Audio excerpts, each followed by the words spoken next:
Here we go.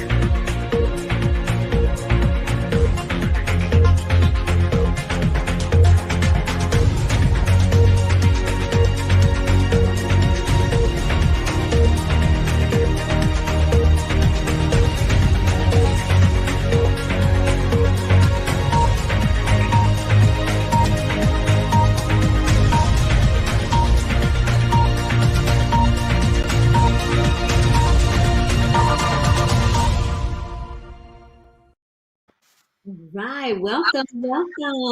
Hello, Chef Stefan. Hello, Cherie. How are you? Doing well. Um, Welcome to everybody watching. My name is Cherie Williams. I am with the Global Food and Drink Initiative as well as Cuisine Noir magazine. And to my left, I should say, is Chef Stefan with the Haitian Culinary Alliance. And we're excited to have the celebrations night in honor of Haitian Heritage Month. And when Chef Stefan approached me last month, I said, what a great way to really learn more about Haitian cuisine, Haitian culture, arts, and history. So, Chef Stefan, I'll let you share a little bit more about who you are and what you do. well, the very excited Chef Stefan, to say the least, because I am so glad and blessed. I am grateful for you uh, accepting to do this with me, to connect with me, and to really talk about Haitian Heritage Month. May is a huge, huge month for me. It's also a huge month for any Haitian living, especially in the diaspora. It is the celebration of our heritage, the celebration of our culture, but it's also the celebration of the birth of our flag, the blue and the red. A lady called Catherine Flon with Dessalines cut up the white from the blue and the red from the French flag and sewed it up together. And that was the birth of the Haitian flag. And I cannot tell you how special and important that month is. And we've been busy. We've been I busy. know. So the Haitian Culinary Alliance, founded first in Haiti and then co-founded in the United States by five alumni of Johnson and Wales University. Nice. We got together after the second year of Goût et Saveur La Caille, which is the Haiti Food and Spirits Festival that I put together every year in Haiti, and we decided to launch, the Haitian Culinary Alliance USA, and now it is a Haitian Culinary Alliance Global. Nice. With over 135 culinary professionals around the world. And growing, I'm sure, and growing. And growing. Wonderful. Absolutely. Wonderful. Well, before we get into our conversations tonight, tell us a little bit about Haitian Restaurant Week that launched for the first time. Well, again, we are trying to pivot from COVID, and myself and one of the other guests that you're going to have on the panel, Nadej Fleurimond, and two other friends. One who started an application where you can find any Haitian restaurants around the world. His company is called Tap Tap Now. Tap Tap is the public transportation that you find in Haiti, very colorful mini buses. So he called it Tap Tap Now. And then my dear friend and partner, who founded Chef's Corner magazine, digital magazine, which features Black and brown Caribbean chefs around the world. So all four of us decided to come together to launch Haitian Restaurant Week. As you know, this industry has probably been the most hit by COVID for the past 2 years. And we thought it was important to give local Haitian restaurants in every city around the United States specifically, not only a shout out, but a highlight. Nice. most of these restaurants are mom and pop restaurants, and we know how difficult it has been for the small businesses, small restaurants. So, and it's been going well. It's been going better than I thought. Okay. Um, Especially Nadej just finished this Sunday an amazing Sunday brunch that she co worked with Chef L Banks and a very good friend of mine who is a Caribbean chef um, uh, from wow, I'm losing my mind now. It's been that type of month. It's been that type of month. So um, they got together at his restaurant, the Bun Hunt, and they did an amazing event. The event went well, sold out event. So and then Saturday, I'm having my event in Orlando Okay. with My eight, shout out to with Orlando. 8 Haitian chefs, ultimate flavors of Haiti at Justin's Caribbean Fusion right here in Orlando, Florida. So it's gonna be it's been a busy and fun month, and it's still time. There's still time. So anybody who has never visited a Haitian restaurant, take a friend and go try something new. Absolutely. Awesome. Well, let's get ready to get into our first discussion around culinary. Yeah. Stick around, everyone, because we've got a wonderful lineup coming through the evening. But we've got Chef, well, I would say culinary maven. You can see her on Instagram, fashionista. Yes. Yes. She's got all the titles. Yeah, she's got all the titles. Fabulous, just fabulous. So, Miss Nadej Fleurimond, welcome. Oh, Thank you so much, Cherie, for welcome. having me. And I would have to say, Nadej is really one of the first Haitian chefs that I followed. And so it's just awesome to have this conversation. So I know we were trying to bring in Remy, who's joining us from Haiti, but we may be having some technical difficulties, but we're going to try to bring him on. But let's get started, Chef Stefan and Nadej, and let's just talk about the food. If you haven't had Haitian food before, tell us about it. What is the essence? What are we missing? Everything. You're Oh. missing your whole life. Thank you so much for having us on, Cherie. I mean, oftentimes people say, how would you define Haitian food? I think it's just balance. I think when I think of Haitian food, I think balance of flavors, bold flavors, but nothing is overwhelming. Haitians have really mastered the art of fusing the ingredients of the tropics, of the country, and also of the adapted people that have also entered the country into this beautiful melange that is what we call Haitian food. So you do have a lot of fresh spices, your garlics, your scallions, your scotch bonnet. And depending on the region you're from, some of them will stand out more than others. But definitely, if you're from a coastal city like Jacmel or Okai, you will have your fish that are prominent. And then in the north, you have your chicken and cashews and everything because they love cashews. Stefan, what would you say? Um, for me, when you try to define something into a box, Haiti is definitely not that. Absolutely, when Nadej says that we've been welcoming other immigrants and other people who have fled other countries since 1804 and since before that. So you have immigrants from Italy, from you have Jews from different countries, from France, who left a prosecution to come to Haiti.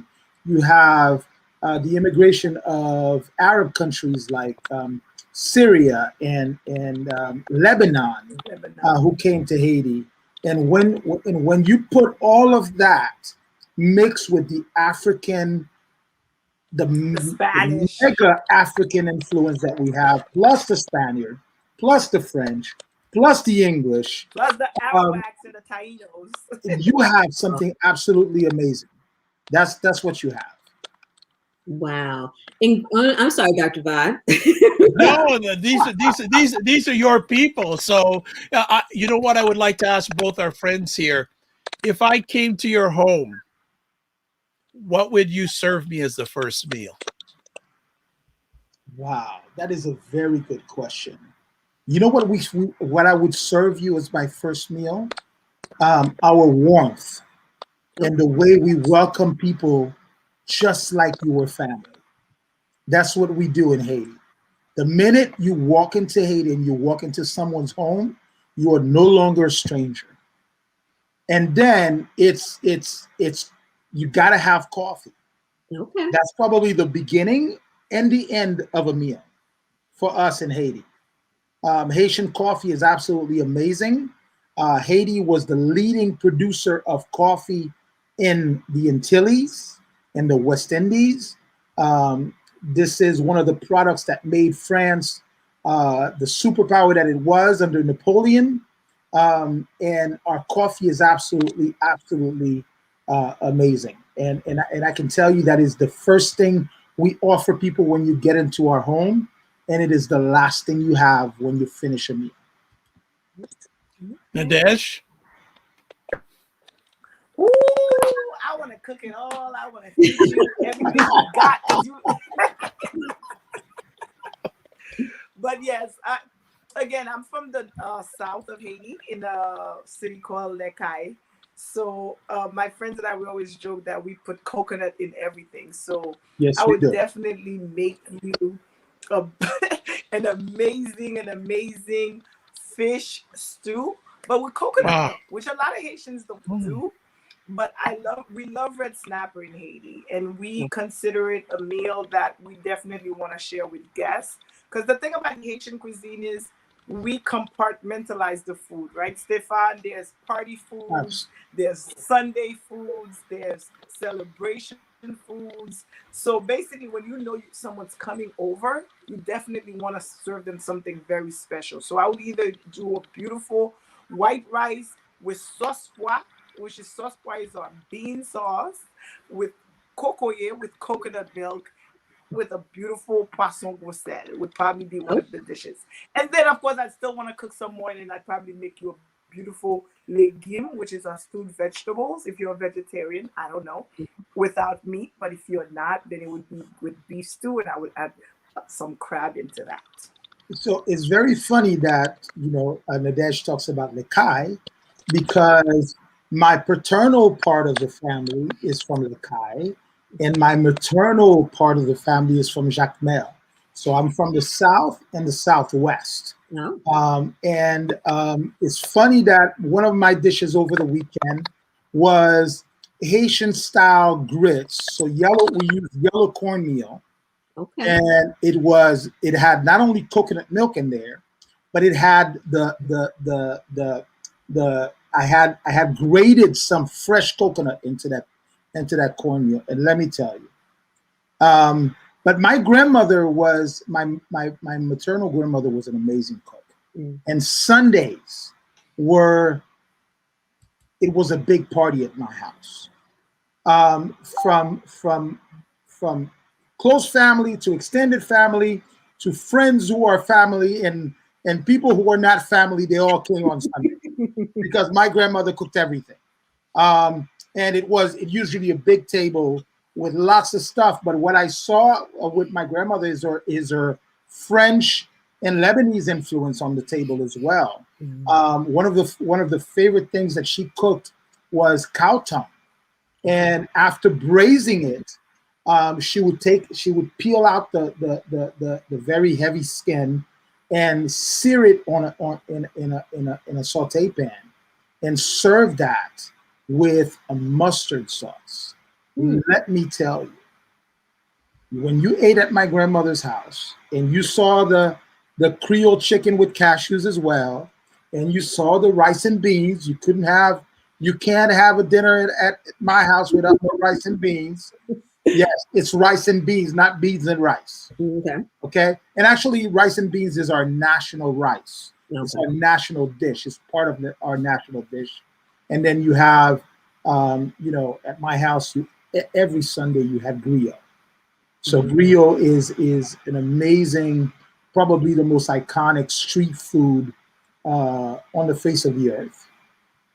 Wow. I'm sorry I'm saying that, but I am biased and I'm Haitian. That's how it is. You're allowed. And one of the things that I do every year when I produce the festival is on Sunday after everything is done, I take all the chefs up to the mountains and I have them experience griot. And it stays with them forever and ever and ever and ever. Wow. Now I got a question real fast, Dr. Vibe. One thing I learned was just the similarity. So I'm always familiar with the Trinity. And then when I'm with my friend who's Cuban, it's sofrito or even Dominican sofrito. And then you taught me about epis. Yes. So I'm See, loving she's smiling. She's smiling because she knows there's nothing like our APs. Okay, so tell me about yours because I'm stuck on my Trinity, but now I got to come Well, over. I mean, Trinity is very Caribbean. It is very Creole, and Haiti is part of the Creole family. So you have the Latin Creoles, which is Dominican Republic, Puerto Rico, and Cuba, and they use sofrito, and us in Haiti we use épices. So it's a mixture of fresh thyme, of cloves, of garlic, of chives, of green onions, Wow. and it's all mixed together with a little bit of sour orange that gives it that little sourness, but that little kick. And then you gotta have the Scotch bonnet in there. If Wow. you don't have the Scotch bonnet, you don't have a piece. Okay. Nadaj, would you agree? Scotch bonnet? No, of course not. And that's the thing, right?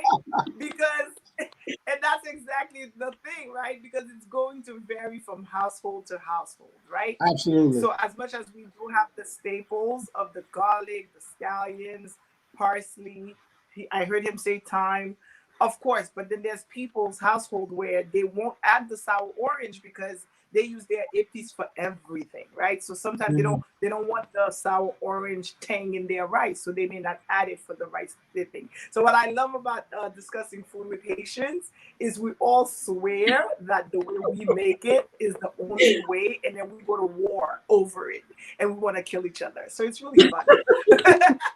Listen, really, like I will put my rice and beans with my little tang of sour orange in front of anybody any day.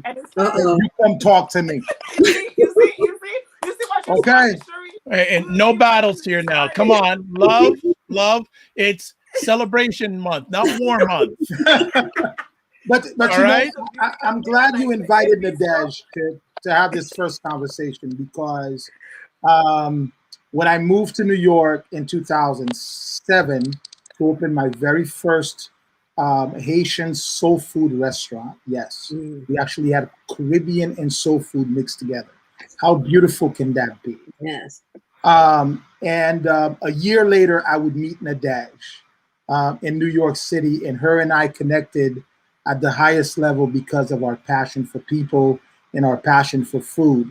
And we work together.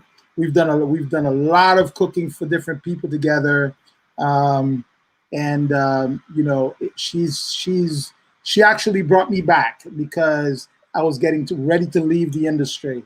And she said, no, you're not leaving yet. I'm back here. And we did some amazing things together until I moved back to Haiti in 2009. Okay. And then back together again.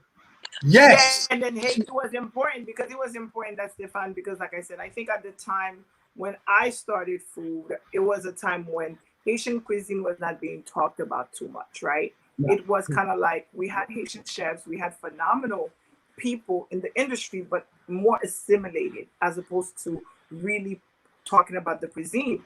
So I always wanted to highlight traditional Haitian cuisine because I think it's very much connected to culture, heritage, storytelling, and really our culture.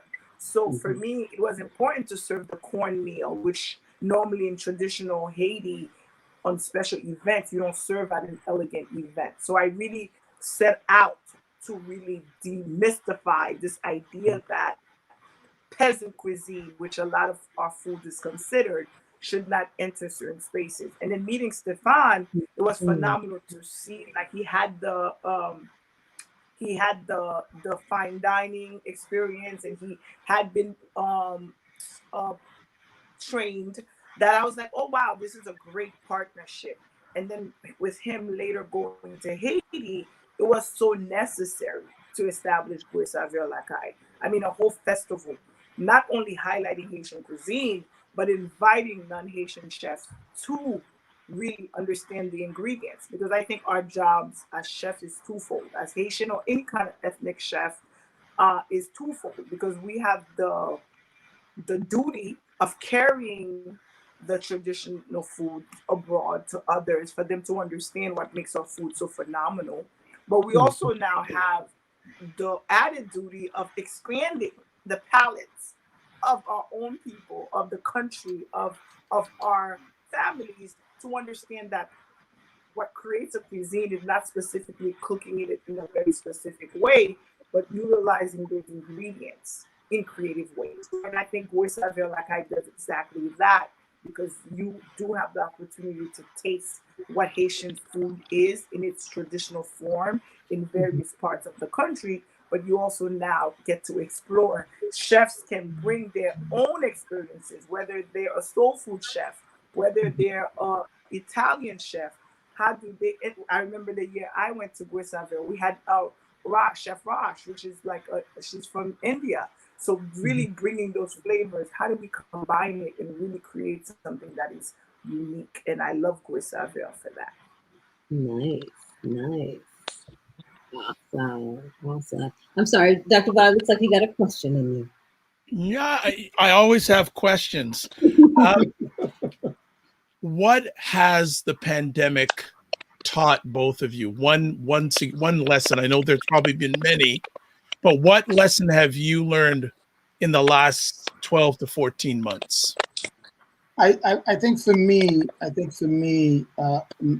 not only learning to pivot, but I think for me is finding new ways to reach and share what I've been really focusing on for the past 10 years, and that's bringing Haitian cuisine and promoting it to the world. But what has happened is that it has taught me that I could reach even more people if with technology and bringing other chefs together to do certain activities. And one of them, Nadej and I launched this year, was a Haitian Restaurant Week, really pushing the boundaries and saying to other people, this is the time to come in to go and try Haitian food. And that's the, I think the lesson is there's so much to be done. We have yet to touch the surface. I agree. I would agree. Nadej? Definitely what Stefan says. I think for me also added to that is this comfort that food provides. And I think this year we all needed a lot of comfort. And then the whole world rallied in the kitchen when you think about it, right? Everybody rallied in the kitchen to really connect to themselves, to really soothe their anxiety. And all that happened around food. So for me, it was kind of like, wow, at the end of the day, these dishes or childhood memories or these connections to family all can be brought to the surface when you get in the kitchen, create a meal that touches to those memories, touches to those, to that heritage. So even for me, I really reconnected to Haitian food. I had been catering for the last like almost 20 years, and my clientele is very diverse. I do a lot of corporate events, a lot of weddings that are not Haitian. But when stuff was going crazy, I really went back into that kitchen, and really food was my therapy. And the way I did that was going back. I went back, and that's how come I was able to produce a whole book out of it. Taste of Solitude was really touching on those dishes that really were able to soothe like my soul and my anxiety around the times. Awesome, Thank awesome. you. Before we get ready to transition to our next panel, Nadaj, you just released some aprons. Tell us about that, your apron line. Oh yes, like Stefan said, the word of the year is definitely pivot. And I don't think for me it was pivoting. I think the slow down allowed me the opportunity to really push toward a lot of the things that I've always wanted to do. Like I said, we can get lost in the hustle and bustle of doing all the time and being busy. So I took the time to really develop my apron project that I had been thinking about for years, and really develop like a apron line that is inspired by Haiti. It's called the Cabela apron line, which is it's a denim line with original artwork by artist Gracie Xavier. And again, Haiti has always inspired me. I was a student at Columbia University, and when I felt homesick and wanted to connect with my classmates, none of them were Haitian. I fed them Haitian food, but I also realized doing things around Haiti allowed for bigger conversations to take place. So I always use that Haiti inspiration to spark greater conversation. So the apron, which is something that everybody utilizes, I was like, why not take a piece of Haiti so we can spark those conversations? Oh, where's that apron from? Why is it Carabella? What is a Carabella dress? Oh, it's a traditional dress of Haiti. Where's Haiti? Oh my God, da da da. So I really wanted to create that show-stopping piece, but at the same time, it's education in a non-didactic way. So it can be Right. found, it's all over my website and my information. So anyone who follows me can definitely get the information on it. And it's funny that COVID also permitted me as well to sort of focus on starting my food line. I also have a Haiti chef jacket and apron as well.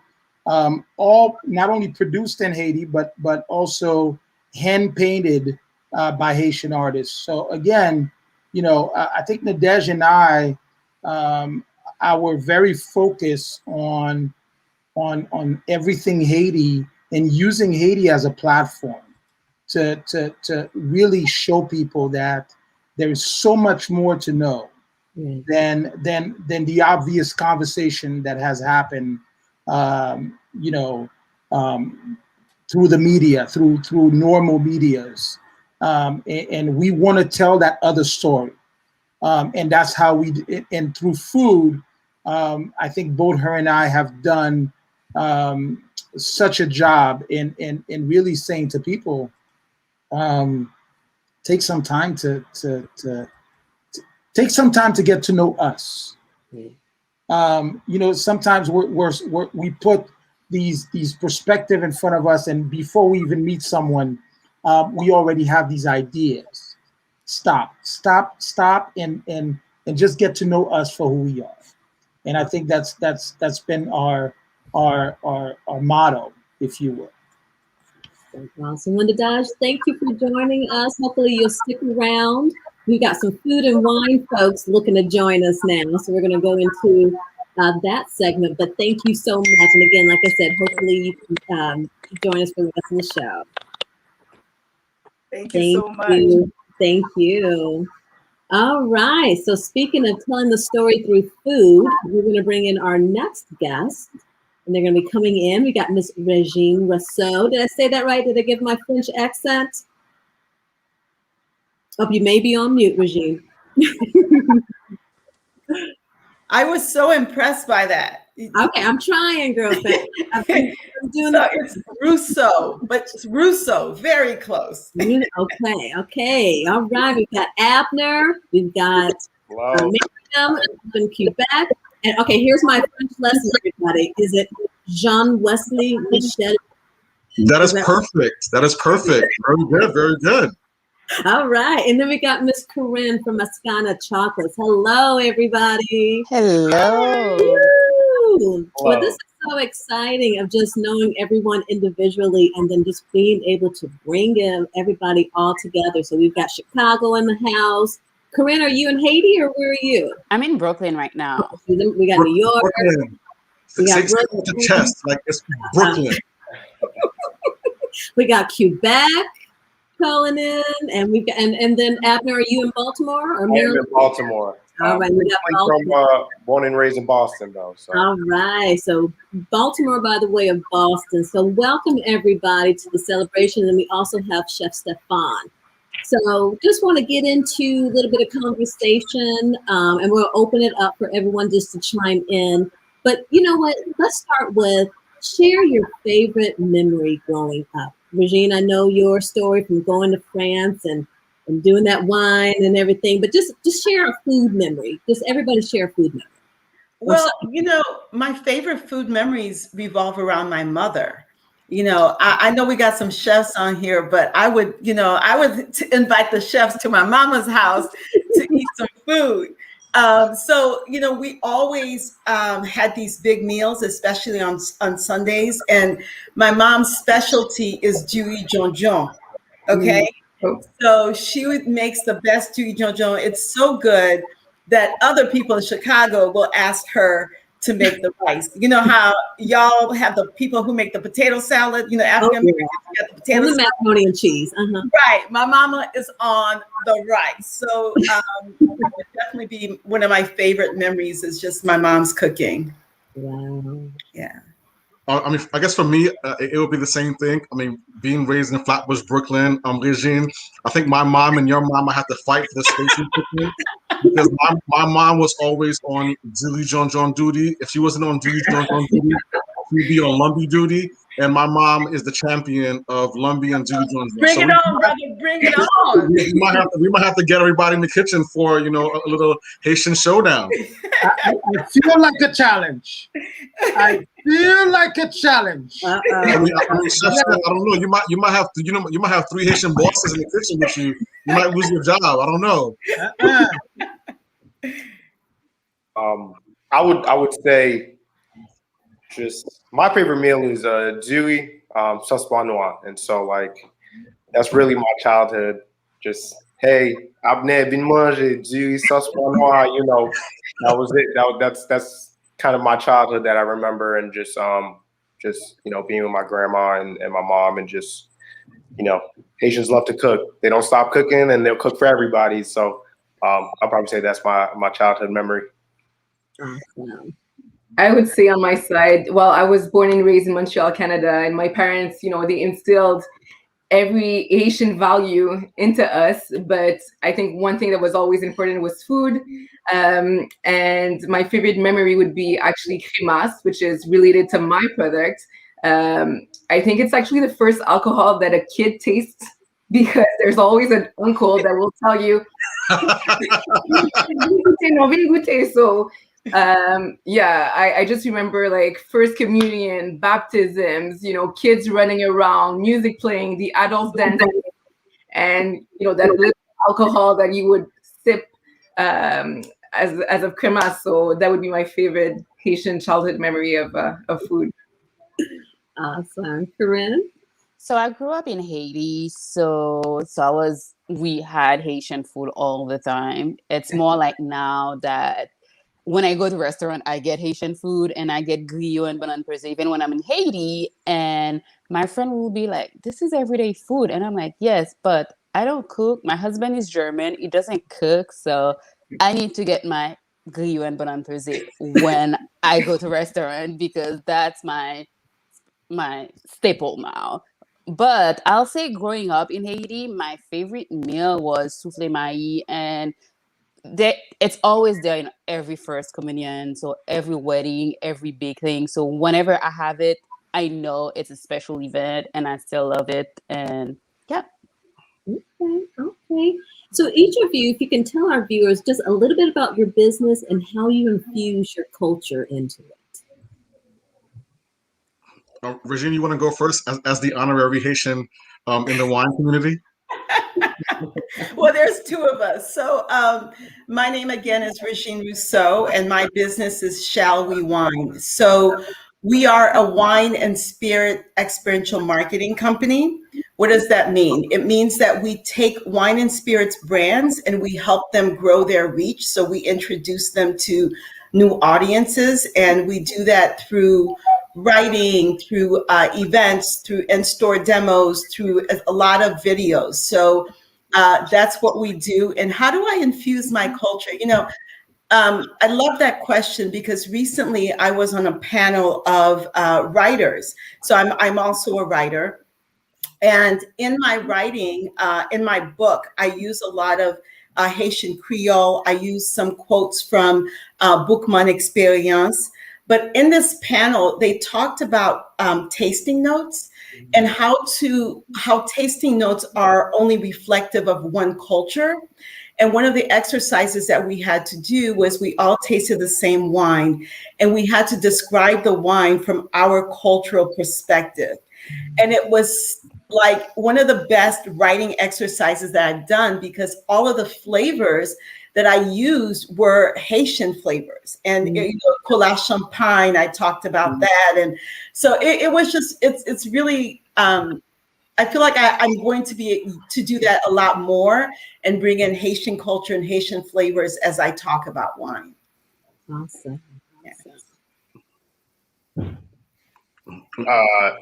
Might as well join the wine train. But I recently just launched my very own black-owned wine company called Monfleur du Vin.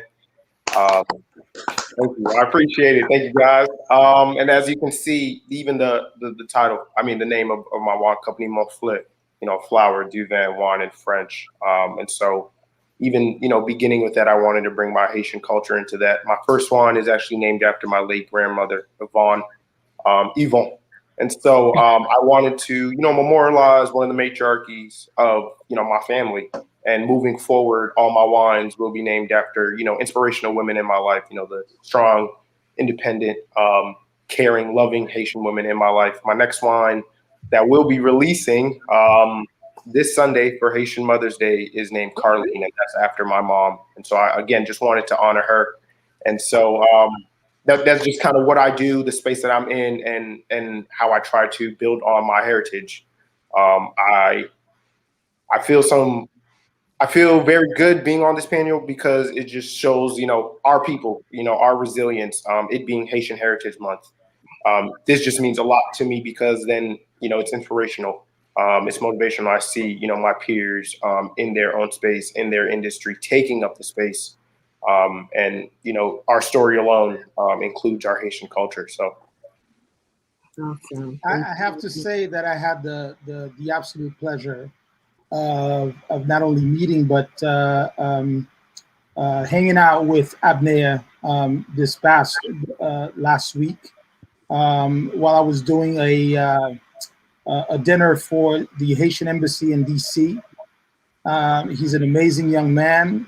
He came to hang out with me during this dinner. I introduced his wine, which was well received, absolutely well received by the audience and the ambassador of Haiti in Washington.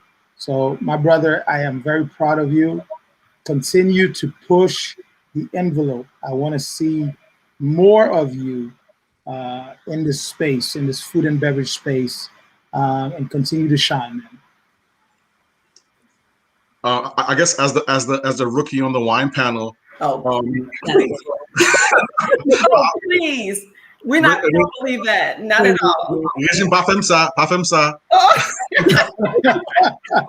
I think for me, trying to my biggest hurdle was actually trying to find a way to infuse Haitian culture in wine.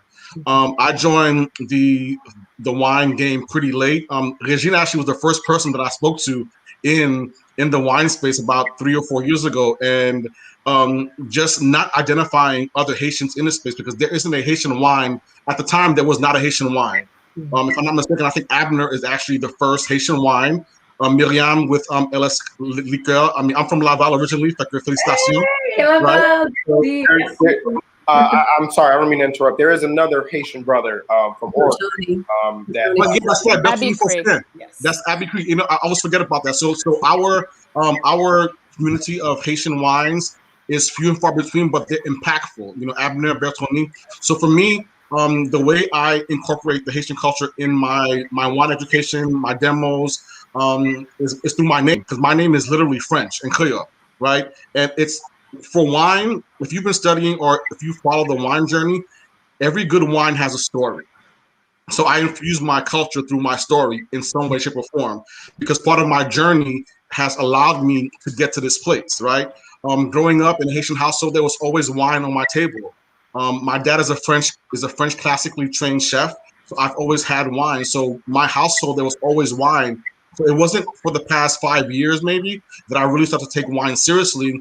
And as the guest said earlier with Nadej, the pandemic allowed me to pivot and fully immerse myself in wine. So now, as a WSET level 2 student, the education for me is premier. So I have a good community around me. So now, when I say my name, I mean, Wine with West was easy because I couldn't say Jean Jean, right?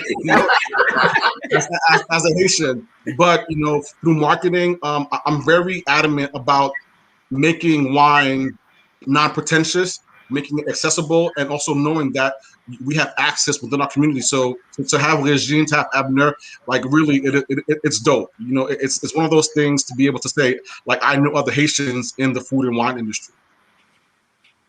Awesome. Since we're talking about food and wine and spirits, well, actually, Ellis Cream is inspired by Haitian cremas. This is really why it all started. It started because we saw, growing up, we were like, well, as adults, we were thinking like, why aren't we able to go and purchase a bottle of cremas at the store? This is delicious. Everybody from all cultures and all backgrounds, they love cremas. So what me and my husband decided to do was to create a cream liqueur that's inspired by cremas. So that's in a form of a cream liqueur. So what we want to do is it's really comparable to Baileys, to Amarula, to all the Irish creams that you see on the market, because cremas, as it is, as we know it, would not be able to be sold, in stores and restaurants and all of that. So that's why we decided to do it in a form of a cream liqueur. And for us, I mean, it's the essence of our product. Haiti, if there was no Haiti or no Haitian culture, there would not be Ellis Cream. So we are completely infused in our culture, even from our merch, our hoodies. Everything is about Haiti on our page also. So it's really important for us to bring this forward and to show, that good image of Haitians, and that we're able also to do very nice things in the spirits industry and take our place. So that's how we do it. Miriam, I'll take a size large in that hoodie, please. Okay. Anytime. Wine and cremas liqueur and liqueur pair very nicely with chocolate. So I think it's a great segue into talking about Hispanic chocolate and why I got into the business. So although I'm a foodie, I am not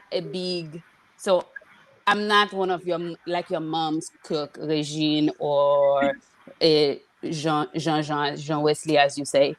But I wanted to create. So I grew up in Haiti. As I said, I came to the U.S. for college, but I always wanted to create a business that will transform a Haitian crop. So I was crop agnostic. I wasn't sure if I would use lime, orange, mango, and tomato, but I wanted to do three things by creating the business. I first wanted to transform a local crop to create jobs for Haitian farmers, so at least an outlet for their crops. I also wanted to create blue collar jobs in order for people who are not educated like us with 4 years or advanced degree could work and have a job and be able to support themselves, preferably women.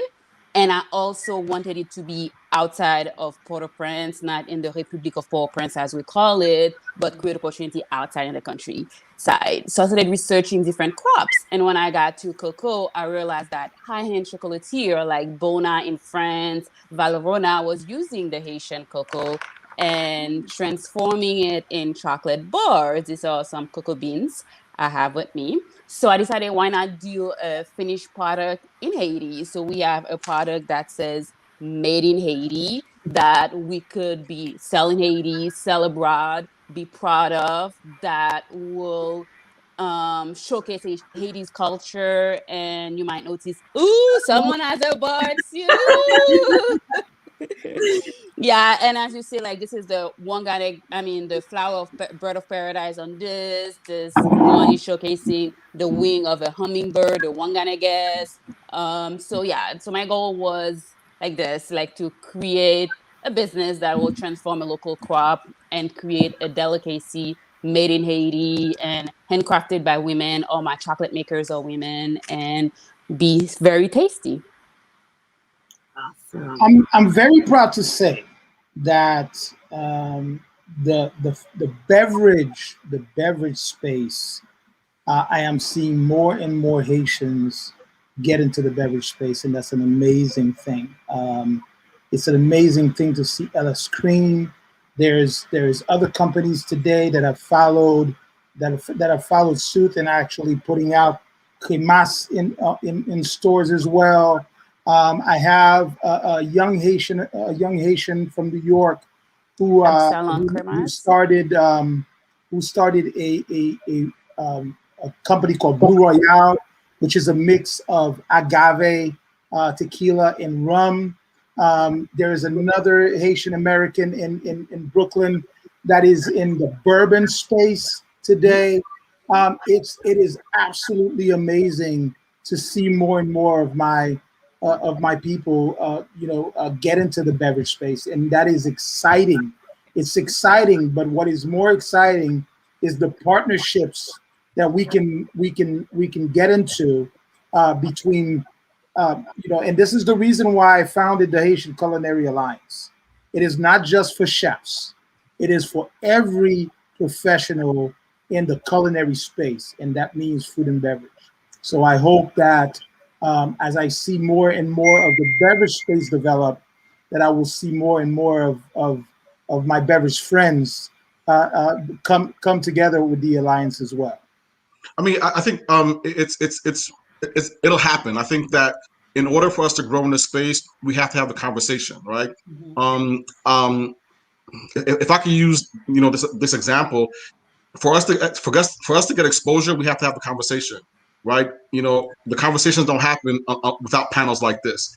I wouldn't know Regine if I wasn't exposed to wine to some degree. So now having the access, Abner and everybody else in this space, there unfortunately is not enough of a distribution platform for Black-owned wines, let alone Haitian products, right? So Abner, I mean, you and I are both in the DMV, and we both understand how hard it is to just the hustle. It's not easy, but through conversations, through mentorship, through access, being in spaces that your name is being spoken for. Like I knew Regine probably 2 years before I finally met her, because her name was everywhere through her books, through her teaching, and so on and so forth. And she was only in her space. So to physically be able to identify who she was as a premier Haitian Black woman in the wine space was amazing, because it was seamless. So to be here years later, this is what's going to get us to grow, not only in the food space, but also in the wine space primarily, because we need the exposure. And I think the hospitality brand together as well. Yeah, I think that, this is for the audience, right? You put this together to expose everyone to Haitian culture and Haitian food and Haitians in the industry. But for me, seeing all of you, like I do chocolate and wine pairings all the time. And I never knew that you were around, like, Right. Me neither. I mean, when yeah, I saw the listing, and I'm like, oh my God, the only people I know are Chef Stefan, and yeah. I've heard about LS Cream Liquor So, because they are carried also at Happy I Corp think in Brooklyn. Brooklyn, right. But I'm like, Régine Mousseau, Jean-Wesley Michel, Abner Montfleury. I'm like, who are they? Like, oh my God, I so am it's not great to doing have my the connection. homework. Yeah. Anyway, sorry. No, no, no. I was just gonna say, for me, it's great to make the connection, and so I'll have to email you and learn more about your product. Definitely. No, I totally agree with you. Yeah. It's the same situation. Like I would love to collaborate. And as I said in my intro, it's like wine and cream liqueur pair beautifully. So yes, that's a new connection. Un- Thank you, under- Cherie. Yep. And Understand that it took 10 years in the making to develop the Haitian Culinary Alliance to where it is today. It took 10 years, and we're still developing. We have so far 150 culinary members worldwide. So you have so many people to meet. And there's more and more people, not only in the beverage space, but in the food space. Wonderful. So this is the reason why the partnership of the Alliance and Cuisine Noire, which is a leading media in the Black and brown space, to really showcase all of you, both in the culinary and the food and beverage, so that we can start to not only tell our own stories, but also create our own spaces. Yes. To be able to develop, produce, and sell our products. Absolutely. Because now nobody's going to do it for us, guys. The space is very competitive and very small. So it's important for us to get together like this, to be able not only to connect, but to collaborate. I think that's a good point also, because Stevens and I, we were actually in the States a couple of weeks ago, and we were visiting accounts and all of that. And we decided to go to different Haitian restaurants to, bring in the product, because, there's regular cremas, but then there's your liqueur, right? So if you have Baileys on your shelves at a restaurant, well, maybe you should have LS cream, or you should remove your Baileys and have LS cream, because it's better, but it's in the same category. You can say it, it's better. And it's in the same category. So this is exactly why I think these spaces are really important, is that to make these connections with, yes, I'm a cream liqueur. Well, I would love to meet other restaurant owners that have liquor licenses, and that could, make it easier for me to enter my product. So, and the need is there, but there's also, I think, an opening, because we were welcomed by these restaurant owners, and they were like, "Oh my God, you're Haitian, say no more. Like, you're getting on my cocktail list, you're getting on my card." So I think having this, they always say sometimes that Haitians, we don't stick together, blah, blah, blah. But I think now it's slowly changing, and, it's spaces like that allow it. So yeah, good job, guys. So we will definitely make sure everyone is connected as we get ready to move on to our next panel. But before we do, I want each of you to give one word describing your beloved Haiti. Unique. Okay. Home. Okay. I'll say foundation. Okay. I'm going to say joy. Okay.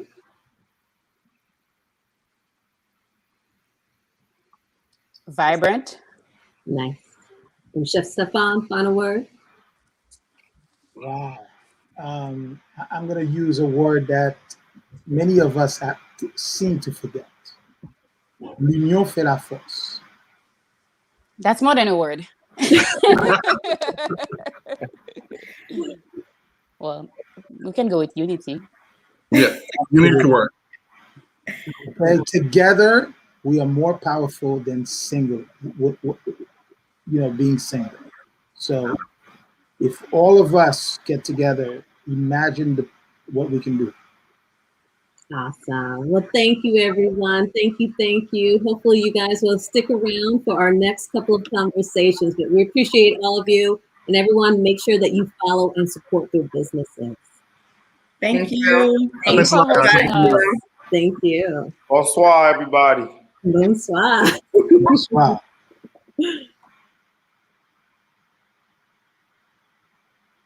All right, so we are tuning into our Top Chef conversation. Here they are. Oh Lord, I'm in the middle of a bunch of superstars. What am I doing here? Okay. Top chef. I know it. And we're waiting for the one who gave me grief. I'm like, Chef Rock, I couldn't find any Haitian chefs on Hell's Kitchen. I'm sorry. Really? But we're going to get Chef Rock in here. How's everyone doing? Good. Doing well. Awesome. Good. Doing well, yeah. It was so exciting to have everybody here. We're going to just take a pause. I'm just going to make sure. I know Chef Rock is backstage, so we're going to make sure we bring him on. Absolutely. All right. And Chef Greg, congratulations on your new book. Thank you very much. Thank you. Did it. Still rooting for you. Absolutely. I just took it home, so I would be flashing it right now. I got a copy here somewhere. There it is. There it is. Hey. Yeah, baby. Yeah. I haven't seen the book. I haven't seen the book in my mailbox yet. There seems to be a problem with that conversation. I got mine too early. It's not signed. But that's my fault. I need to go see him so he can sign it. There he is. That's my fault. I need to go see him so he can sign it. Can you hear us, Rock? I can. Can you hear me? We can. We got all the superstars in the house. Oh my goodness. I'm so sorry, everybody. I obviously do not know how to use this program. I was in somebody else's live, so y'all got to forgive me. That's all right. That's all right. So we've got Chef Selva Sana. He gave me a French lesson. Chef Greg Godot. Did I say that right, Chef? Gourdet. Gregory Gourdet. So Chris, this is the one I've been working on all day. Let's hear it. Here we go. Come on, Sheree. Chef Chris Bio. There we go. That's right. That's right.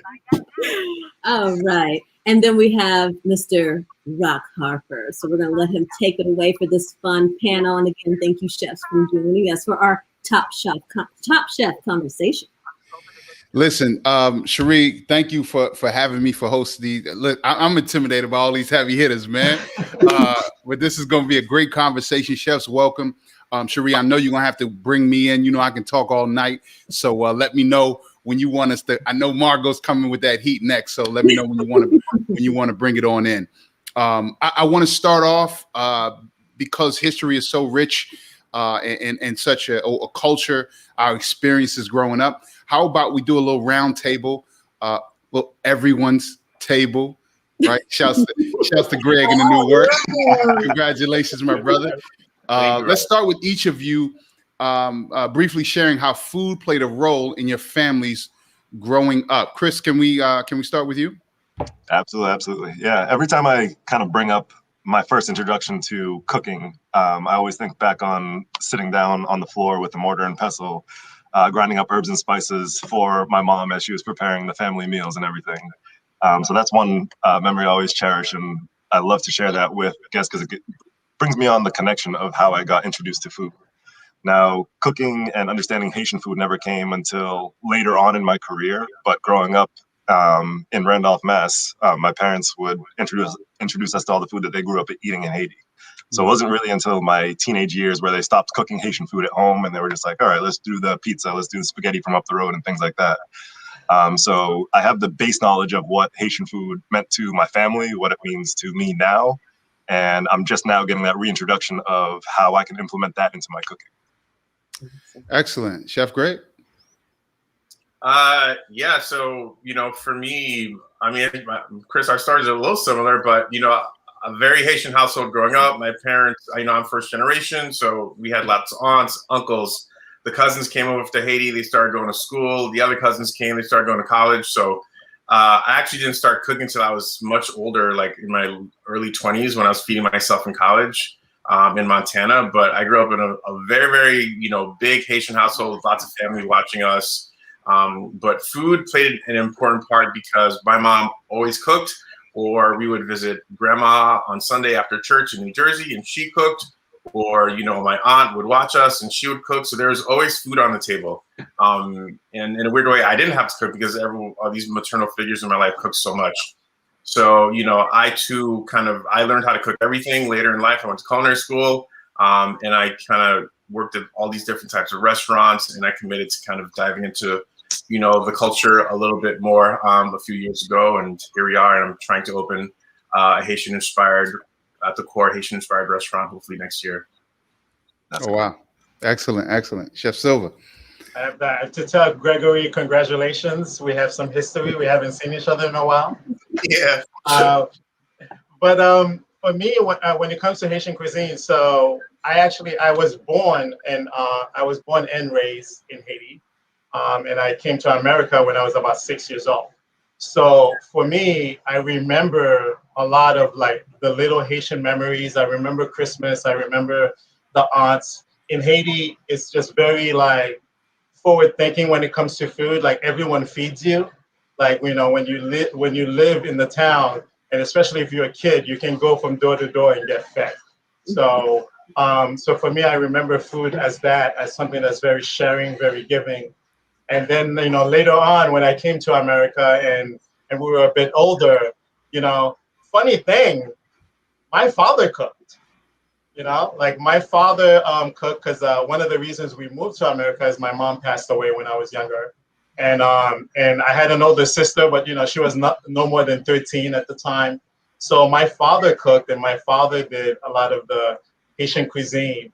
And once we got older, it was basically, okay, you guys cook, and we're like, so we kind of took over the cooking, and there was a lot of spaghetti and sausage, right? Because we were a little younger, but it's not. So then I got introduced to culinary and school, and I was like, you know what, I really need to know how to cook because I want to go to college. I want to go away from my little bubble in Brooklyn.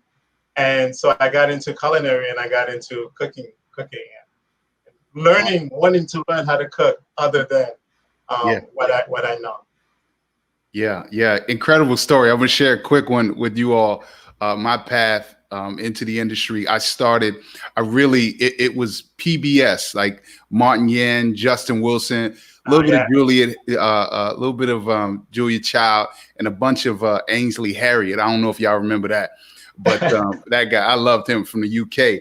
But that was the moment, that was the pivotal moment for me where I really got attracted, and I knew that maybe I could make a career out of becoming a chef.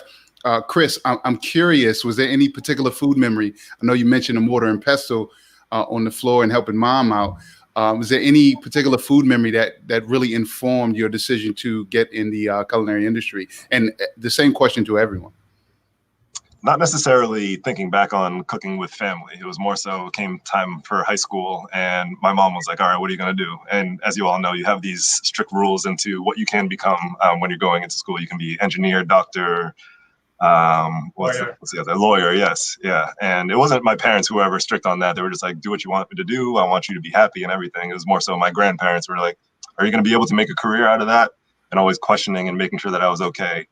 But it wasn't until going into high school thinking of what I can do with my life. And I said, you know what, cooking is always something that has been on the back end burner for me. I loved sharing that experience with my mother, and maybe I can make a career out of it. So there's no particular memory I can say of that got me into cooking from cooking with my mom, but it was just that shared experience that wanted me to pursue more. Right on. Anybody can take that, one of you. Is there any like particular food memory or just moment that, you said, well, I'm gonna be a chef, I'm gonna jump ahead. I see Gordon wants to jump in. So for me, so I spent so my mom passed away and I was about 6 years old. So we moved to America and we actually lived with our three aunts. And my aunt was sort of like Jehovah's Witnesses. They ran a bakery. So we would do cakes and we would do all the wedding cakes for the church. And all the baptism cakes and everything else. So there was a sugary sweet smell every day, especially on Sundays, coming out of the kitchen. And I was definitely that kid. And they would make this like monstrous 3-tier cakes with frostings and flowers and everything. And, I would just be sitting there at awe, just like watching these things go from a box cake to like the pan to frosting and being decorated, and I just wanted to do that. I just like a rose made out of frosting when you're like 9 years old, Yeah. it's like magic. Yeah. Right. So for me, I just wanted to know how to do that.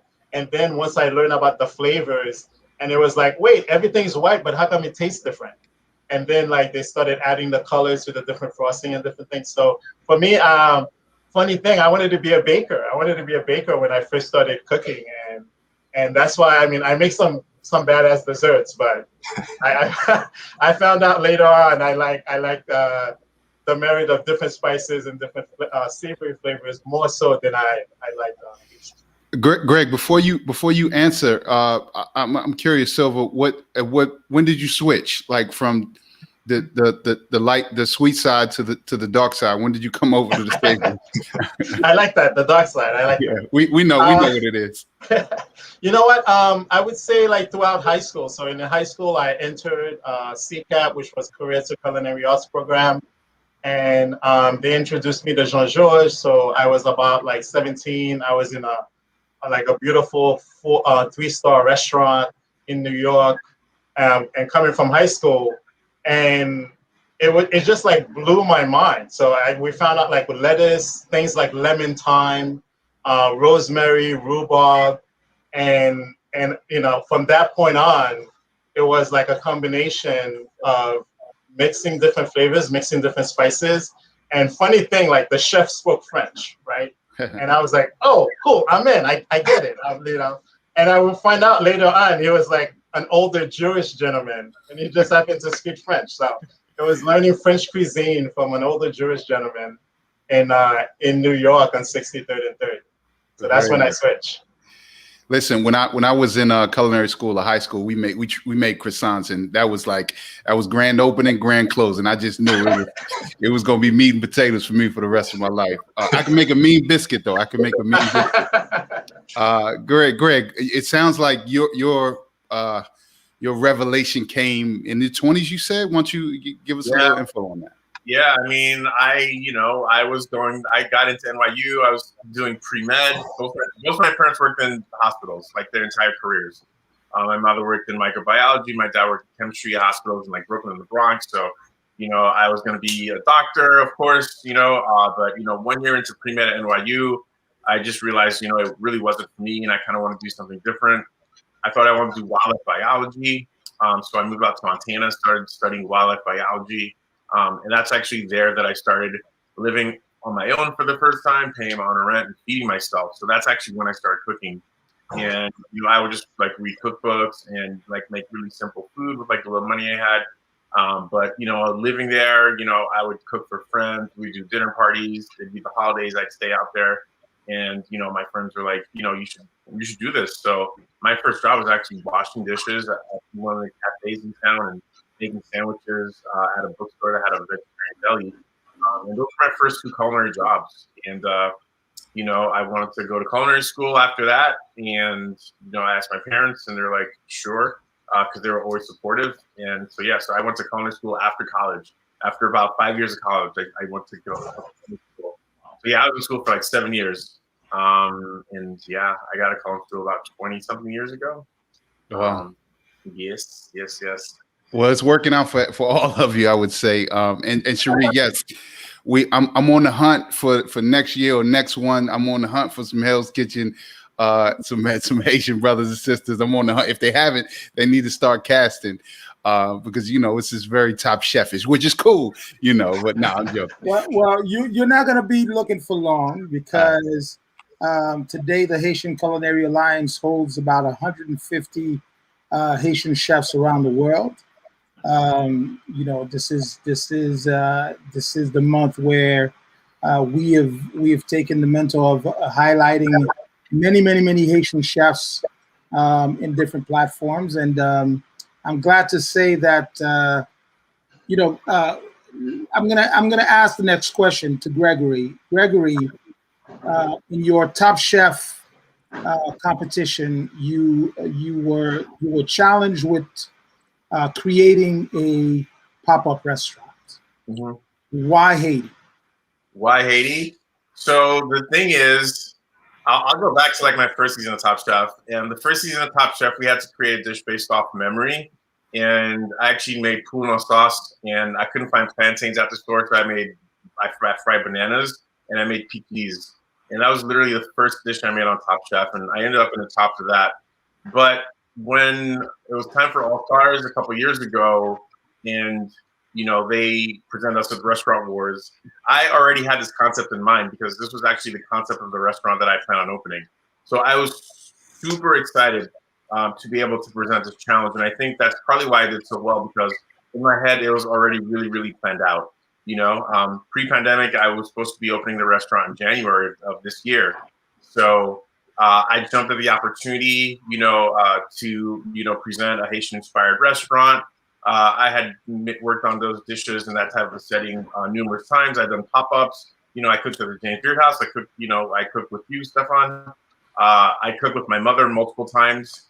So, even the challenge before that, I think my mom was on and we made piquis and, chicken again. So it just seemed like perfect alignment for that challenge to be there. And I think that one of the reasons why my team was so successful, because I already had this concept in mind, and it's something that I want to do in real life. And I just was able to do a 5-month pop-up in Portland this past winter. And I made sauce pois, I made, piquis, of course, upside down cake. So, just trying to keep it moving forward. I'm going to follow the same question with Christopher, because you also showed up with some Haitian cuisine in your competition of Top Chef. I saw that la bouillie. Tell me about that.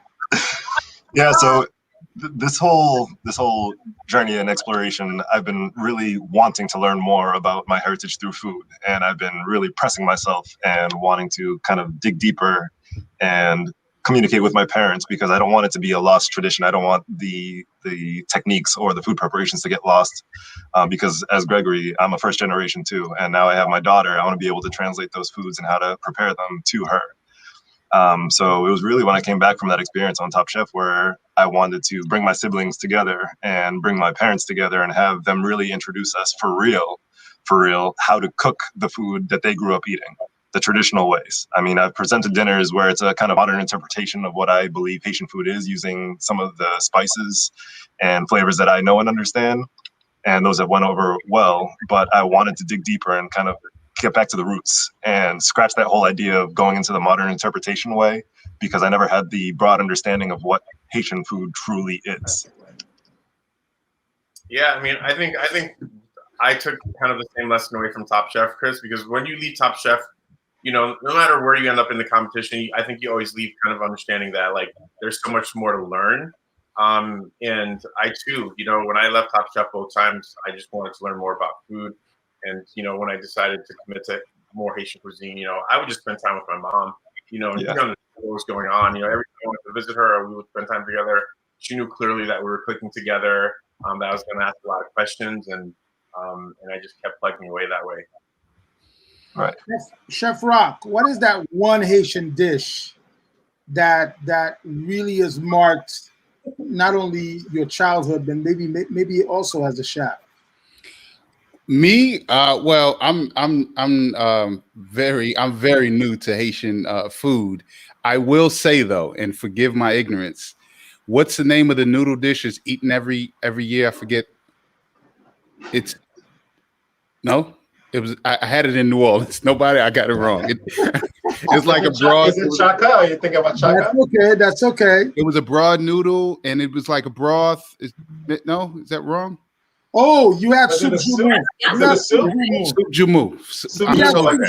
That noodles in the soup jumu. Yes, I was at Howard Kanye's invited me to Gumbo Jubilee, and he had the soup jumu queen down there, and it was phenomenal. So that was my entry and my most memorable dish so far. If that answers your question. Soup jumu is having a year, huh? You said it's not every year. It's what soup jumu is really the celebratory dish, very iconic dish that really ties not only Haitian history but Haitian culture together. Okay. So it's a dish that is cooked primarily on the 1st of January, which celebrates the independence of Haiti. It's a dish that has it's also a very healthy and very robust dish. So the Empress of Haiti, Mrs. Dessalines, created that dish to give soldiers enough proteins and enough power to be able to hold off not eating for 20 days. So that's really a very, very important dish, not only culturally but also historically. Jean-Michel said it's all year long. My bad. No, My we bad, do everybody. it all year long. It's every Sunday now on every Haitian table, and I'm glad that you were able to experience that in New Orleans. Yes. So soup jumeau is one of those dishes where every household makes it a little bit different, right? There's no real recipe. So I think for Haitian culture, so for us, I remember the original recipe exists, okay, and it's strictly without meat. Really? Yes. I can honestly say I've never had it without meat. Look, I got a way to settle it right now. We got three other chefs. Two other chefs. Somebody got. It's either gonna be a tie. Is there original recipe or is it not? Like we gonna settle this right here. I was going somewhere with this. So basically, I remember soup jumeau as that big pot of soup, and everybody made it differently. And you never really get to eat the soup jumeau that you make because you used to send it to different households. And you would get other households. So I remember as a kid, and again, I came here when I was 6. And I remember this because we followed it until I was a kid in Brooklyn. Like we would make soup in Brooklyn, but you barely taste the soup that you made because you had to basically switch. You had to give yours in Tupperware to all the other households, and all the aunts and all the grannies came over and gave you their soup, and you had to eat their soup before you ate your soup. Well, to tell you that soup, the reason why the families do it that way, it's also part of sharing something important for the new year. So it takes a long time to make. So it's very important to be. When you make soup jumeau in your household on January 1st, the idea is to share it with others. So there is a very famous historian called Baina Bello. She is a true historian of Haiti, and she actually shared, and all of you should research her name. She actually shared the original recipe of soup jumeau.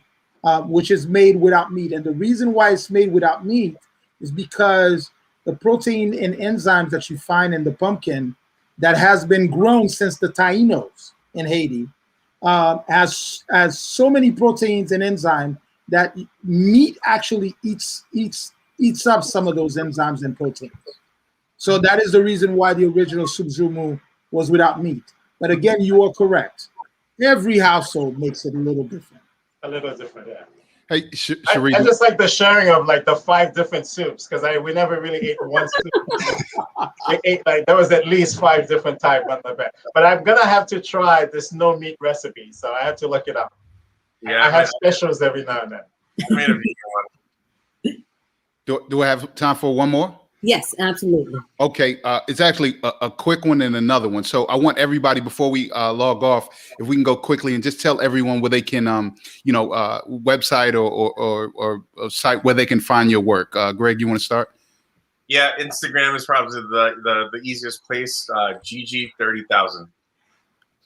All right. And my cookbook is at Everyone's Table Cookbook. Chefs?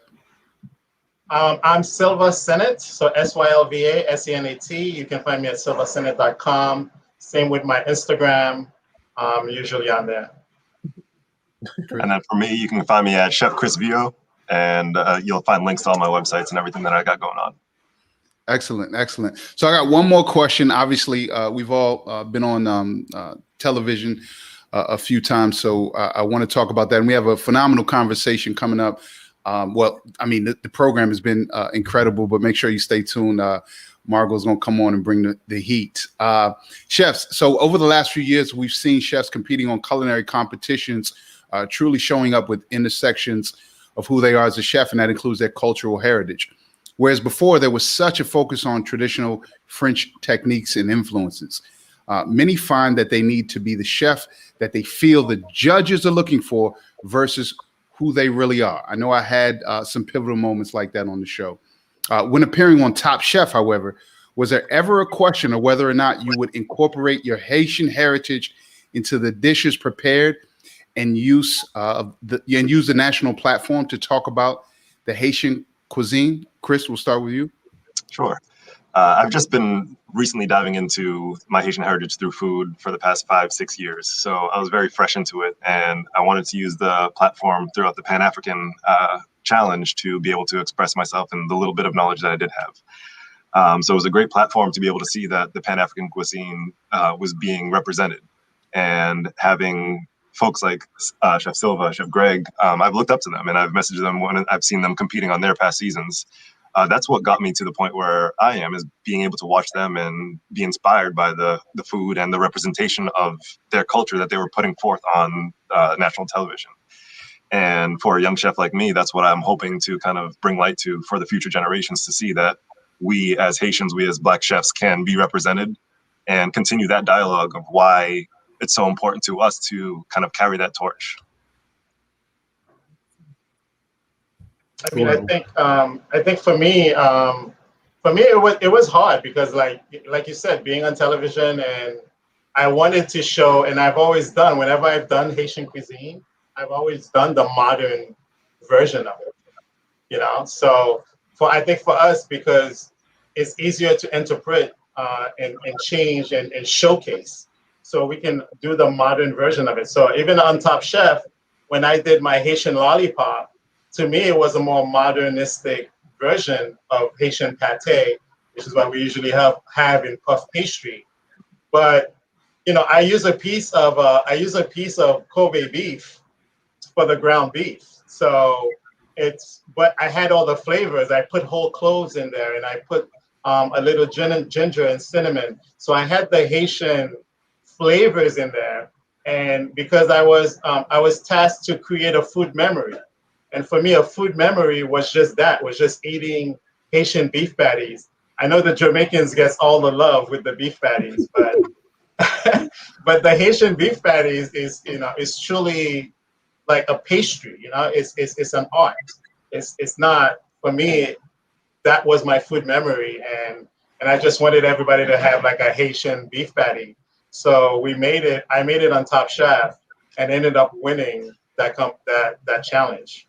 So that was for me like amazing, and I wanted to like kind of like push into that and see a little bit more, and see that it's being welcome a little bit more, you know, I would say honestly. So I think the culture behind Haitian cuisine is now being exposed, is being told. Like Chef Gregory Godet, I've known since we worked together at Jean Georges. But every now and then I snap in his DM, and I have to tell him, you know, how proud he's making us as Haitian chefs. Like, you know, just like how proud we are of him, you know, with the cookbook and everything that he's doing. But to open, you know, to be on the curse to just open a Haitian restaurant and call it a Haitian restaurant from the beginning, you know, is a hard venture. And you know, I wish him many luck, and I wish like a trailblaze. I hope he's starting, you know, the tip of the iceberg where Haitian restaurants are a thing, and it's a category when it comes to James Beard and everything else. I know that's where he's heading. Thank you so much. Greg, that's a heck of a setup right there. You know, come on with it. No pressure, no pressure. Silva and I go way back, so that's the whole thing. We go way back. But, you know, I think for me, you know, like a show like Top Chef, I think it's a little bit different than a lot of other shows, because Top Chef, the judging, I've been on other shows and I've been judged on other shows. I think the judging on Top Chef It's about flavor. And they're on the show. They really want you they really want to know about you. So I think oftentimes, if you're Haitian or whatever culture you are, you're going to tap into your heritage. You're going to tap into your culture because that's like the deepest part of you. So I think when they ask you to make something on the show, like specifically a show like Top Chef, where the judges are trying to get to know you as much as possible. No matter what we've been taught, no matter what we've been taught in school or in the restaurants we've worked in, we're going to tap into our heritage. We're going to tap into our culture. We're going to tap into those early memories of, family and those dishes that we ate. So, for me, whenever I compete, I know I have to tap into something that I have a connection with. And that is the culture, and oftentimes people like us, like first generation, we've had different career paths, and now we're diving back into Haitian cuisine. There's a lot to learn, but at the same time, there's a lot of memory. Like I went back to Haiti. It was like almost 20 years I hadn't been back to Haiti a few years ago, and I was eating things. I was eating like mobu, like I was eating like stuff I hadn't had in like 30 years, and I was getting like all these flashbacks of being younger. And that's the true connection. And being able to get from those memories oftentimes makes the best food. Excellent. Excellent. I know you queuing it up for the next one, so I just wanted to say thank you, chefs, for talking with me. I appreciate it. This has been amazing. Thank you, Chef Rock, and thank you, Chef Chris, Greg, and Silva. We really appreciate it. Thank you for your time. Absolutely. Don't forget everybody's table out now, and then tune in tonight. See Chris Chef and Chef Greg on Top Chef. So thank you, gentlemen. Best of luck for you, and we'll be keeping our eye on you, see how we're moving forward. So thank you. Awesome. Thank you. Thank you, guys. Thank you, guys. Thank you. All right. So thank you for sticking around. We're going to queue up our next panel, bringing them on in.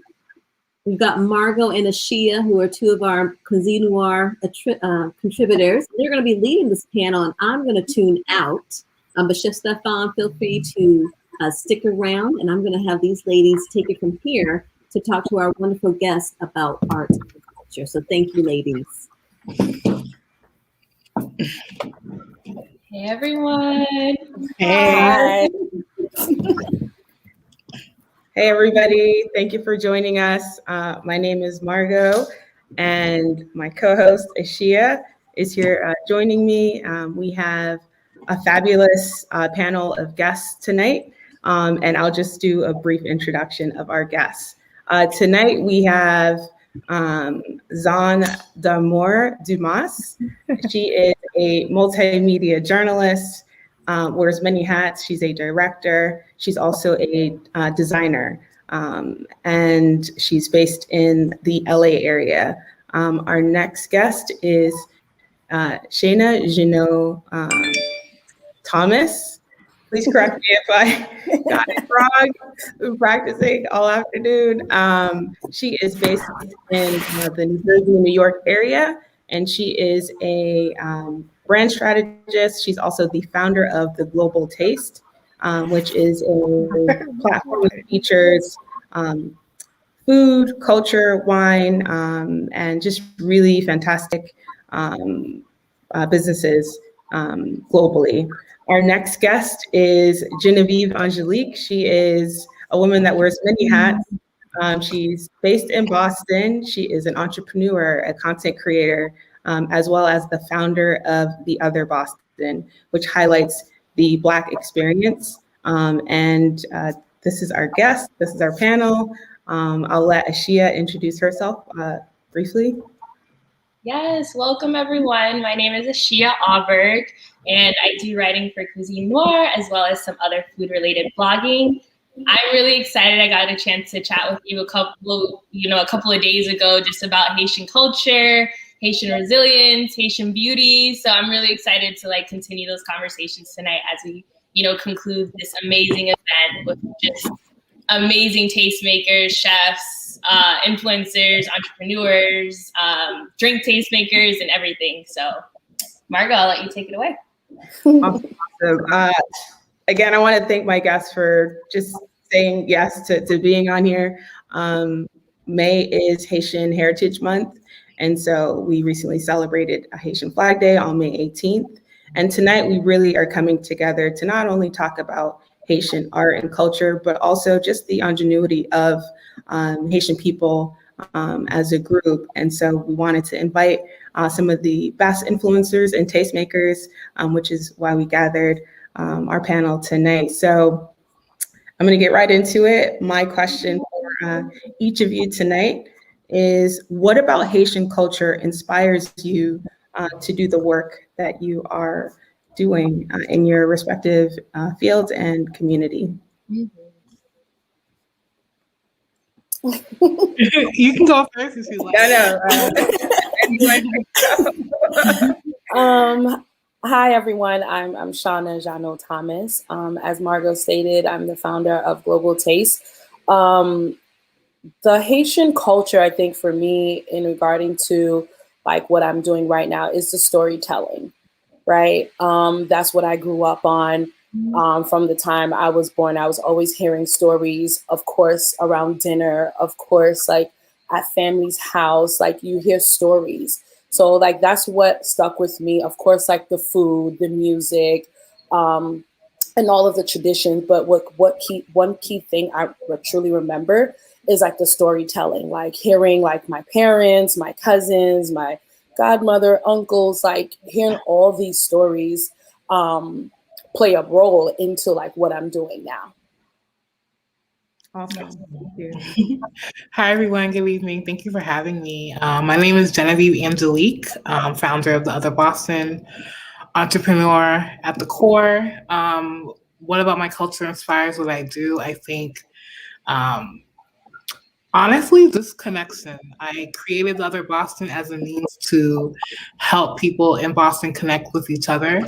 And I think about Haitian culture and how connected we are. And, you know, I like for myself, I have a million cousins on each side.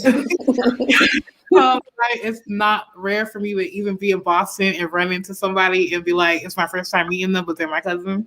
So for me, connection is a big thing. And that was a problem that I heard people having here a lot, is being able to connect with their tribe, connect with people. So that's basically the essence of The Other Boston. Awesome. And I saw recently in one of your posts, Angelique, on The Other Boston, that Congresswoman Ayanna Pressley was also seen wearing some of your merchandise. So that's really That's amazing. Thank you. Thank you. The impact that, you know, the work that you're having is not just in Boston, but it's really beyond, which is really awesome. Thank you. Hey, Zon. So I'm just going to restate the question. Yes, thank you. Excuse my technical difficulties. Yeah, no worries, no worries. So the question that we're talking about right now is, what about Haitian culture inspires the work that you do as a journalist, as a designer, as a creative? You know, I think can you hear me? Yes. Yeah, we can hear you. I think the rich history, especially like after our last conversation, you know, the country has gone through so much and has done so much for so many other countries and cities, you know, the city of Chicago, and, you know, just so many people throughout, you know, decades. And so I think that strength, especially as an entrepreneur, like you have to be resilient, you have to be steadfast, you have to be okay with not receiving credit when you do the work. So I think all of those, excuse me, my watery eyes again, you know, oh, I love Haiti, LOL. But I think all of those things, you know, again, just learning about the history and learning like all the things that people don't know, really inspired me to be an ambassador, you know, for the nation. And so I think a lot of people are getting like their genealogy done these days, and they're learning like, oh, like I'm, you know, part this and I'm part that, and everybody's running to like, you know, so that's one part. But then everyone's running to like Tulum and Dominican Republic, and I'm like, what about Haiti? You know. Right. And so I think when you do great work and you get recognition, you know, on platforms such as this, thank you so much for inviting me. You know, I think that, you know, you inspire others to travel, and then you inspire others to go and add, you know, Haiti to their list.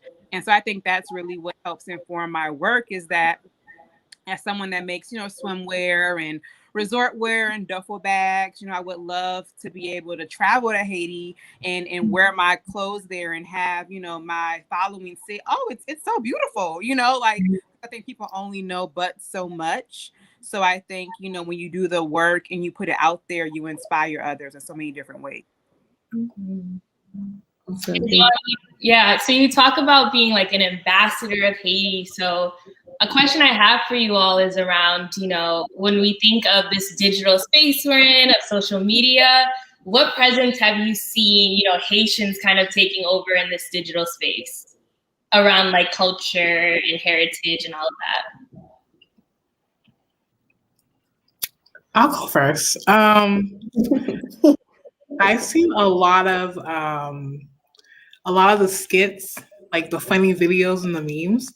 And I think for me, so mental health is like a big thing that I'm on, like a personal journey. It's something I really advocate for in my own life, in my family, and like my different networks.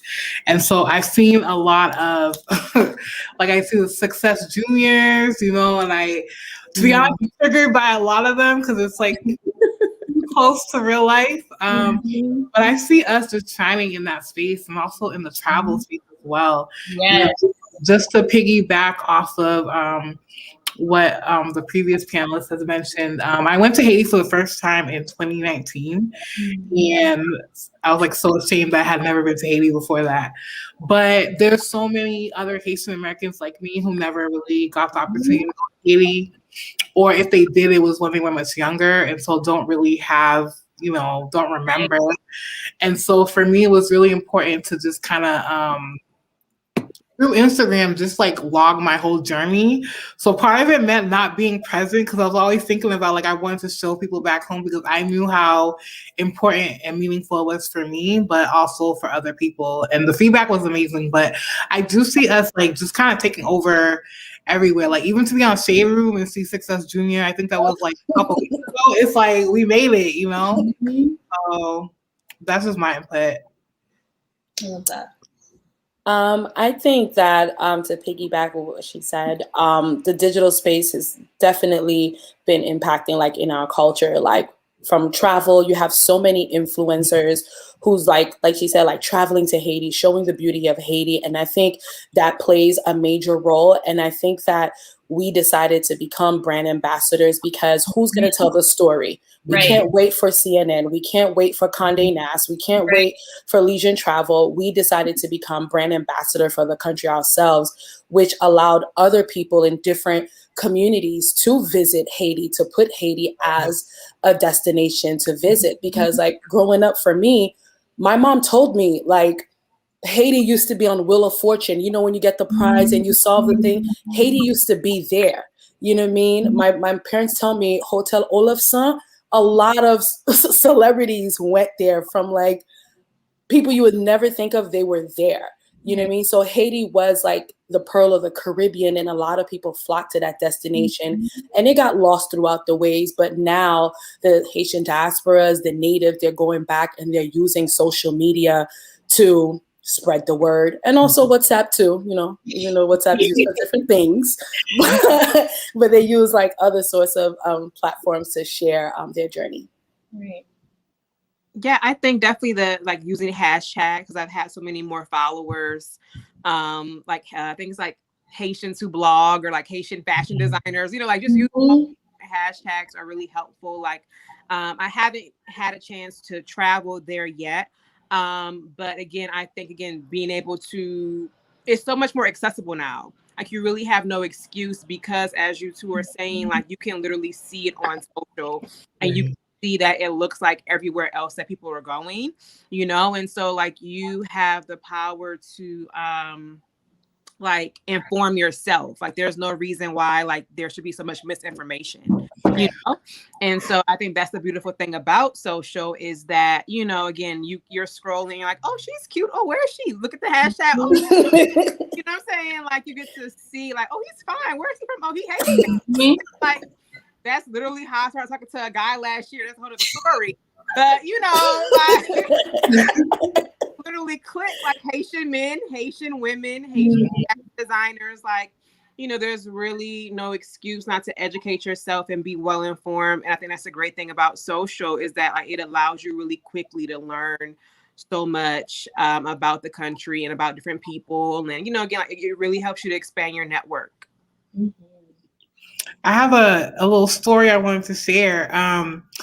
A month after I came back from Haiti, I had retweeted this photo. It was a group of us in the back of a car riding around Port-au-Prince at like 3 a.m. And I retweeted it on Twitter. And the former First Lady, Michelle Benet, had liked it, y'all. And I almost died. It be her. And she's not on Twitter. But it was her, y'all. So I thought that was so hilarious. Just by using the hashtag. It's like connectivity for real. Right. So me and you're gonna have to take a trip together. It's gonna have to happen. I'm like itching to go back. Yeah, I'm ready to go back. Right. Yeah. And kind of on this theme of like connecting, right? So like how do you guys hope like in the future, we've been having these events, these live sessions, how do you hope that this connectivity, this networking will continue around Haitians and Haitian heritage and culture and just like, we all met each other and, there's so many different Haitian people just doing beautiful work in this space, especially around food and around social media. So how do you hope for this to continue? Don't all speak at once. I guess I'll go. So, as I said before, when we spoke, like I am just, I thought, if you don't grow up learning about your culture and what you are, that like it's like too late to learn. Like oh, like I'm 30, so like the door is closed. Like I thought I would be like shunned. Like oh my God, you can't come. Like I thought like you can't sit with us. That's why. Because again, like as a lot of us know, coming to America, literally, we're all of African descent, but we've lost so much, tradition and culture and language. And so, I'm from New Orleans. I'm French Haitian. And so, but like my great grandfather was from Haiti, but my whole family is from New Orleans.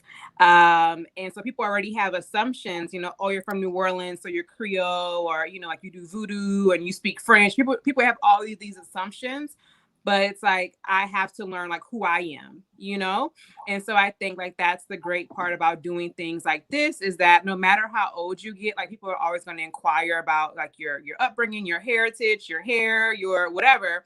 And so I think that doing things like this have inspired me to realize that it's not too late to really learn about who I am and my culture and to challenge what I thought that I knew.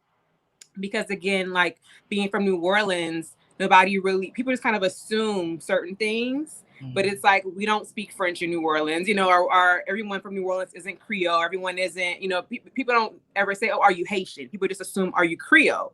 And, so like, I think as people of color, Black people, there are so many different like pockets and lanes and, we can all be so many different things, and I'm sure that y'all are familiar with like, oh, are you Dominican? Or are you, does it mean that you're Afro-Latina? Are you this? Are you, you know what I'm saying? And so there are all these different debates. And so I think that I'm hoping going into my 30s that I'll be able to really go to the country and really be able to have more educated conversations with people about who I am and where I'm from and my upbringing, because again, like that was lost. Like my parents and my grandparents, like they were like, oh, like, I don't know, and it's not okay for them not to know, but no one was really asking them, like when you only live in New Orleans, nobody's asking you. But when you leave, when you get the chance to leave, I went to Howard University in DC and I live in Los Angeles. I hate you. Like I've been able to travel more than my parents and my grandparents.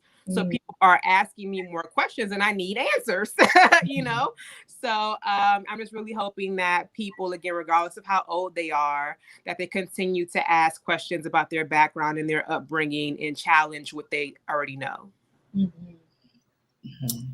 I think the best way for us to like continue moving forward, such as like this platform, Margot and Asha, that's your name, right?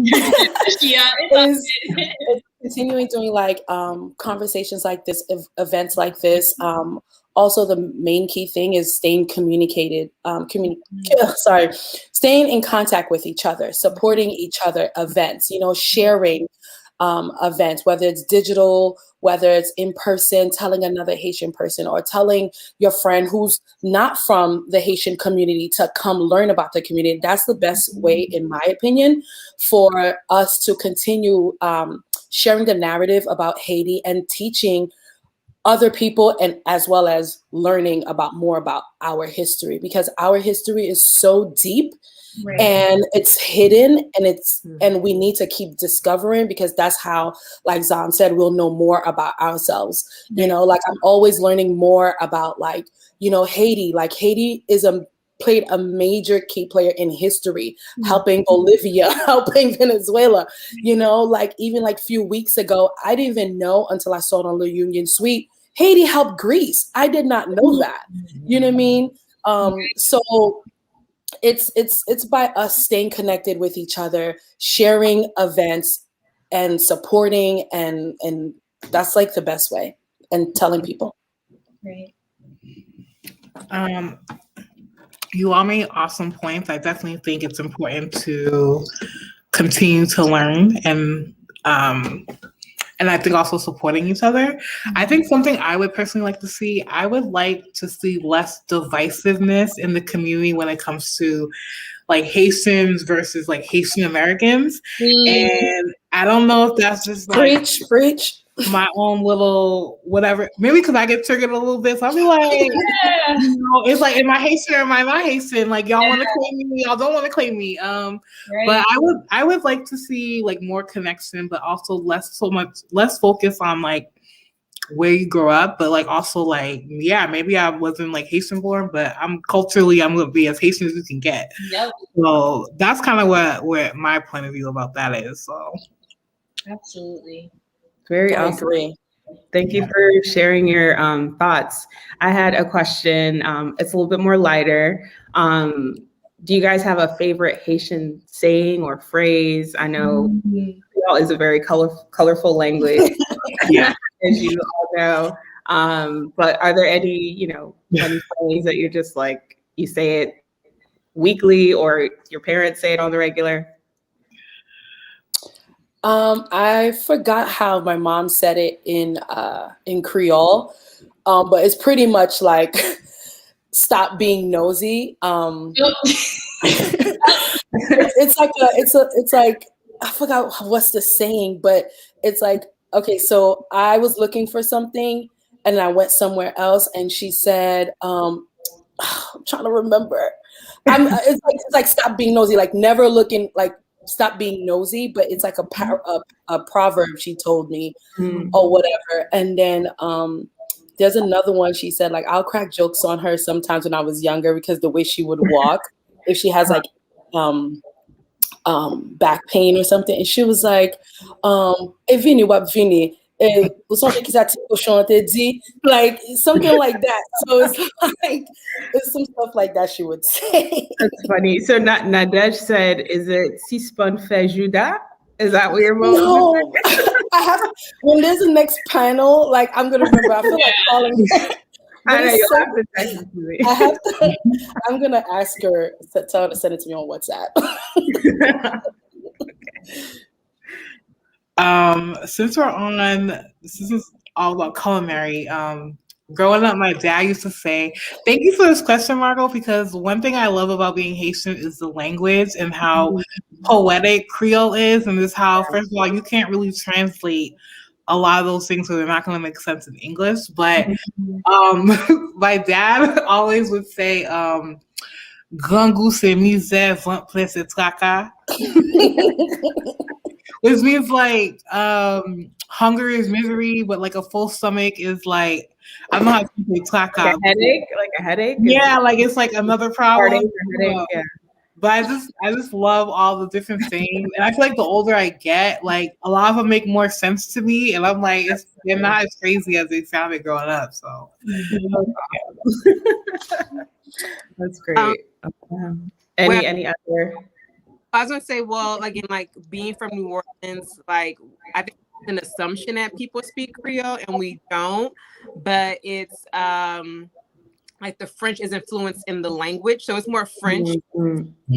Like it's funny again, and so I didn't realize, I never knew that growing up until you again like leave the state. So like growing up, I would go to the mall and like, oh, I'm going Maison Blanche, which means like White House in French, but like that was the mall, like, oh, Maison Blanche, or like French words, like, oh girl, I got beaucoup of them. And I got beaucoup shoes. I got beaucoup bundles of hair. Beaucoup this, beaucoup that. Beaucoup, you know, is common for, you know, a lot in French. Or, you know, if you order a dozen donuts, they give you 13. Oh, girl, you have some lanyap. We're gonna be lanyap, you know, like extra for lanyap. So I think like it's more French slang in like New Orleans culture, but not necessarily like Creole.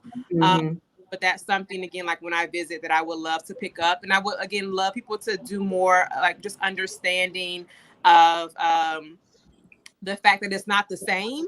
That French, yeah, like they're not the same. Yeah. You know? So I think I would love, you know, as we were saying earlier, what do we want to come out of this, and what do we, you know, hope? I just hope that we like let Creole be its own individual thing, and let French be its own thing, and patois be its own thing, you know. But I would love to see it more like introduced like within our everyday lives. Like I said, I know French because it's a part of our slang. So I love Creole like in the kind of fun, you know, slang type of way, you know. So I think if there were ever any suggestions on how like people who are new to Haitian culture can learn Creole in like a non-intimidating way, I'd be open to that, you know. I got a little help. So Chef Stefan, he sent me a message, and I have the proverb. It says, "Tikoshon di mama pukisa jolo lonkosa." So that's the proverb. I was trying to remember because I was cracking jokes on her every time she's like, you know. That's awesome. Well, thank you to each of our panelists, Zahn, Angelique, Genevieve, and Shauna, for joining us tonight. You each are amazing storytellers in your own right, and we're really excited to see the work that you guys continue for the rest of the year. Continue to follow the work that we're doing here at the Global Food and Drink Initiative, and happy Haitian Heritage Month. Yes. Yes. Thank you for having me. Thank you. Wow, well, what an evening. Thank you. It's been a great evening, Chef. Great evening. Hope you're on mute. Yes, it has. Yes, it has. I am so excited to see all of these amazing people in this space come together to talk about Haitian heritage. This couldn't I couldn't have pictured it better than this, Cherie. Thank you. Thank you. I really appreciate this partnership. I hope this is just the beginning. There is so much that we need to do for not only for Haitians in this space, but for Black and Brown people in this space. And I know we're talking about a lot of different things, and I think this is just the beginning. I'm excited. I'm excited to see what's next. Awesome. No, I think thank you for coming to us and trusting us with this information, and being able to help you and everyone else tell the stories in the way that they should be told. And this was the right partnership. This was the right partnership, and you know, I'm glad to have seen chefs, beverage professionals, and writers and journalists. And my wish, and I'm gonna make it on this conversation. My wish is to see all of these writers and all of these chefs and all of these food, beverage professionals at the festival next year in Haiti. 2022. Absolutely. Awesome. Absolutely. And if we can make that happen, I think that'll be the most amazing thing. Wonderful. Well, again, I'm Cherie with the Global Food and Drink Initiative, Cuisine Noir magazine. Please feel free to follow us at globalforgood.org, as well as cuisinenoirmag.com. Also follow us on Twitter, Instagram, and Facebook. And Chef, tell them where they can find you. And this is Chef Stefan, aka the Haitian Chef. You can find me on IG as the Haitian Chef, but I would also for you to like to follow us at HCA Global on IG and HCA and Haitian Culinary Alliance Global on Facebook. Continue to follow us and support all of this initiative. I want to thank all of the amazing people at Cuisine Noire and the Global Initiative for partnering up with the Haitian Culinary Alliance and helping us make this Haitian heritage celebration something absolutely unforgettable. Awesome. It was totally our pleasure. And like everyone said, this is just the start of the conversation. So please be sure to connect with everyone that you've seen here tonight, and hopefully we'll see you in a future conversation. Thank you, everyone. Have a great evening and a safe holiday.